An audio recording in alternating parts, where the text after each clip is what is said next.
अस्सलाम वालेकुम, कैसे हैं आप लोग? उम्मीद है सब खैरियत से होंगे इंशाल्लाह अज़ीज़। आज हम काउंटडाउन क्लास 4 का काम कर रहे हैं स्टूडेंट्स, और ये काम बड़ा इंटरेस्टिंग है। आपको इस काम करने में मज़ा भी बहुत आएगा। ठीक हो गया?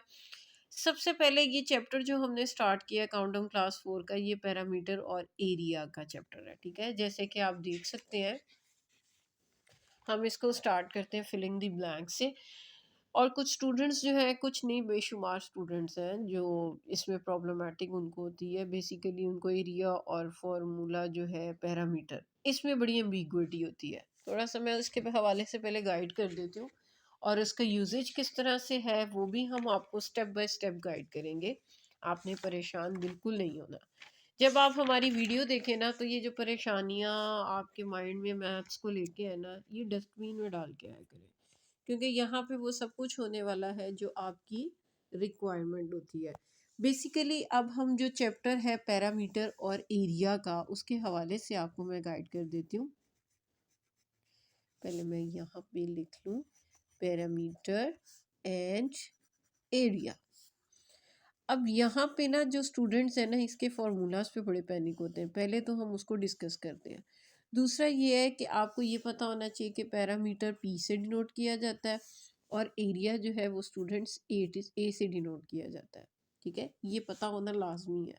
और यहाँ पे जब इसका आंसर आता है वो सी एम में आ सकता है, एम में आ सकता है, और इसका आंसर जो है आपका स्केयर में होता है हमेशा से। ये चीज़ें भी कीज़ हैं इस चैप्टर की। अब हम आ जाते हैं फार्मूला पे। जब हम P का फार्मूला लिखेंगे तो P is equal to L plus V। और जब हम लिखेंगे एरिया का, तो आपने क्या करना है, A is equal to L multiply by B। अब कुछ स्टूडेंट्स क्या करते हैं, इसमें मल्टीप्लाई इसमें प्लस है, इसमें कंफ्यूज ही रहते हैं। पूरे चैप्टर में वो कंफ्यूज रहते हैं, भाई प्लस करना है या माइनस करना है। और इस टू को तो वो कुछ कैटर ही नहीं करते। वो कहते हैं ये टू जो है, लगाए ना लगाए आंसर हमारा ठीक आ जाएगा। ऐसा नहीं है स्टूडेंट्स। इस चीज़ें ये जो मैंने अभी लिखी है ना, ये मेन क्रक्स हैं इस चैप्टर्स के।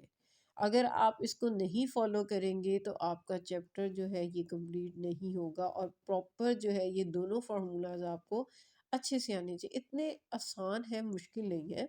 थोड़ा सा ये है कि तवज्जो आपने देनी है कि एक में हम प्लस करें और एक में मल्टीप्लिकेशन करते हैं। और ये जो है बड़े इनिशियल लेवल पे फार्मूलाज हैं। आगे अगर आप फर्दर क्लासेस में जाएँ ना, 6 में, 7 और 8 में, वहाँ पे तो बेशुमार ऐसे फार्मूलाज होते हैं कि आप पैनिक हो जाएंगे। अभी से इनिशियल्स को अगर आप समझना शुरू कर देंगे स्टूडेंट्स, तो फर्दर आपको प्रॉब्लम नहीं आएगी, बिल्कुल भी नहीं आएगी इंशाल्लाह। अच्छा जी, अब हम स्टार्ट करते हैं इस चैप्टर को। बहुत बातें कर ली हैं अब हमने। ठीक है, अब हम स्टार्ट करते हैं। बिस्मिल्लाहिर्रहमानिर्रहीम। इसमें है the area of a rectangular is dash unit. अभी जो मैंने स्केयर और अनस्केयर की बात की थी ना, तो आपने इधर सिंपली बिना सोचे समझे स्केयर लिख देना। यहाँ पे अगर आप देखें तो एरिया ऑफ दिस, यानी ये जो शेप दी हुई है ना, इस एरिया के बात हो रही है। तो एरिया में हमेशा हम बॉक्सेस काउंट करते हैं, 1 2 3 4 एंड 4.5। देन अगर आप देखें the parameter of a rectangle sorry with length is 2 centimeter and breadth is 1 centimeter, and dash आपने इसके सेंटीमीटर्स फाइंड आउट करने हैं। अब आपको पता है कि पैरामीटर का फॉर्मूला क्या है। ठीक है, वो बिल्कुल भी नहीं भूलना। आप सिंपली उसको P is equal to L plus B। मुझे दी हुई है लेंथ 3 और ब्रेथ दी हुई है 4।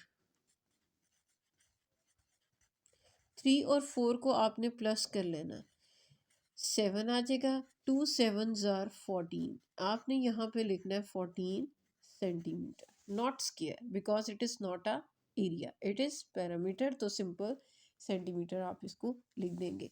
जो आंसर आएगा आपने सिंपली यहाँ पे प्लेस कर देना है। अब इसमें वो कहता है the area of rectangular with the length is 3 centimeter and the breadth is 4 centimeter, it will be. तो सिंपली इसको लिखने की बजाय, फॉर्मूला के अंदर प्लेस करने की बजाय, आपको पता है मल्टीप्लाई बाई बी होता है एरिया, तो 3 4 ज़ा 12 कर लें, और ये स्क्वायर में आंसर आ जाता है। अब यहाँ पे कहता है the parameter of the shape is that, ये दी हुई है पैरामीटर। अच्छा, ये पॉइंट टू बी नोटेड है कि आपने इसको किस तरह से सॉल्व करना है, यही मैं बेसिकली आपको समझाना चाह रही थी। आपने क्या करना होता है, एरिया के अंदर तो आप बॉक्सेस काउंट करते हैं, लेकिन पैरामीटर के अंदर आप स्टूडेंट्स बॉक्सेस काउंट नहीं करते।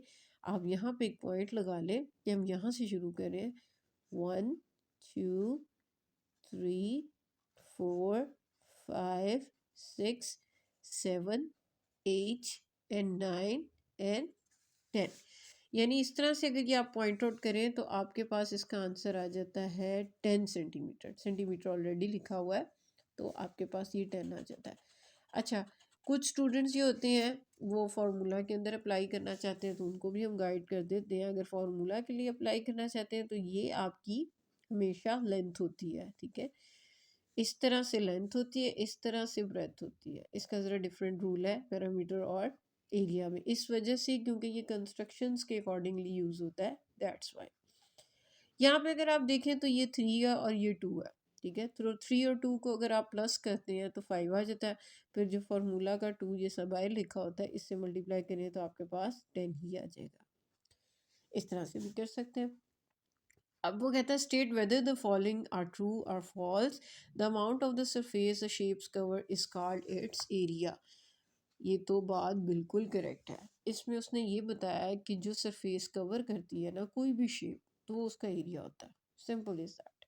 The area is that is 1 2 3 4 5 6 7 3 3 3 1 2 3 4 5 6 7 it will B 7 and right यहाँ पे 9 लिखा हुआ है तो ये फॉल्स है। The parameter of a rectangular is 4 centimeter and its length is 1, then its breadth is 4 centimeter. अब यहाँ पे आपको उसने क्या दे दिया, area of rectangular 4 centimeter and its length is 1 and breadth is, यानी वो कह रहा है अगर इतना होगा तो ब्रेथ उसकी क्या 4 सेंटीमीटर होगी। ये तो आइडेंटिफाई करना पड़ेगा। आइडेंटिफाई करने के लिए आपको दोबारा रजिस्टर पे जाना पड़ेगा। ये थोड़ा सा ट्रिकी है, इसके हवाले से मैं आपको स्टूडेंट्स गाइड कर देती हूँ। फोकस कीजिएगा प्लीज़। मुझे उसने एरिया दिया हुआ है 4 सेंटीमीटर स्क्वायर और लेंथ उसने मुझे दे दी है जी 1 सेंटीमीटर्स। अब जैसे कि आपको पता है एरिया का फॉर्मूला क्या है, A is equal to L multiply by B. यहाँ पे एरिया की जगह 4 लिख दें, यानी ए की जगह, एल की जगह 1 लिख दें और ये मल्टीप्लाई बाय बी कर दें। अब बी 1 के साथ मल्टीप्लाई होके सिर्फ यहाँ पे बी ही आ जाएगा और 4 आ जाएगा। जगह आप इसकी प्लेस कर दें तो B is equal to it will be 4। तो इसका आंसर स्टूडेंट्स आपके पास क्या आ जाएगा, 4। अच्छा, यहाँ पे उसने क्या दिया था पैरामीटर, ये एक फिलिंग द ब्लैंक्स रह गई थी। The parameter of the rectangular is equal to that, it will be true. Two shapes having the same area must have the same parameters. It's not possible. ठीक है, हमेशा से ऐसा नहीं होता कि अगर शेप्स एक जैसी हो तो उनका पैरामीटर भी सेम होगा। आप ये कीजिएगा, ठीक है। फर्दर हम इसको कंटिन्यू रखेंगे। जो भी आपके इश्यूज आएंगे उस पर भी हम बात करेंगे। जैसे मैं फर्दर जो स्टूडेंट्स के इश्यूज होते हैं उनको बताती रहती हूँ। अपना बहुत ख्याल रखिएगा। Thank you so much. अल्लाह हाफिज़।